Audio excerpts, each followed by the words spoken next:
Welcome to GV news. KBR Patil sarpanch అధ్యక్షతన 15వ ఆర్థిక సంఘం గ్రామ సభ సమావేశం.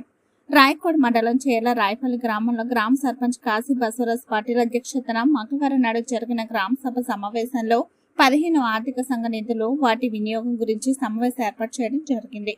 ఈ సమావేశంలో కాశీ బసవరాజ్ పాటిల్ మాట్లాడుతూ 15వ ఆర్థిక సంఘ నిధులు ముఖ్యమైన పనులకు వినియోగించాలని, రాబోయే వేసవి కాలాన్ని దృష్టిలో పెట్టుకుని గ్రామంలో వాటర్ ట్యాంకులను ఏర్పాటు చేయాలని, వార్డు మెంబర్స్ ఎప్పటికప్పుడు తమ వార్డులలో పర్యవేక్షించి అక్కడ ఉన్నటువంటి సమస్యలను తమ దృష్టికి తీసుకురావాలని సర్పంచ్ కాశీ బసవరాజ్ పాటిల్ సభలో తెలపడం జరిగింది.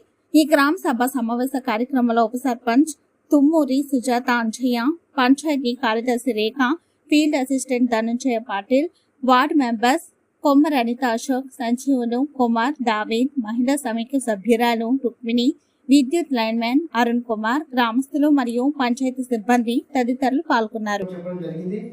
మరి నేను చెప్పేసి ఏంటంటే రాయపల్లి గ్రామంలో కంపల్సరీ అమౌంట్ వాళ్ళకు ఎంత వచ్చిందంతా 100% ఇస్తాం. దాంతోపాటు ఏంటంటే విడతల వారిగా వాళ్ళకి అమౌంట్ ఇస్తే మనకు కూడా పంచాయతీలో కొన్ని వర్క్ చేయడానికి అవకాశం ఉంటుంది. కాబట్టి అందరూ సహకరించాలని కోరుతూ ముగిస్తున్నాను.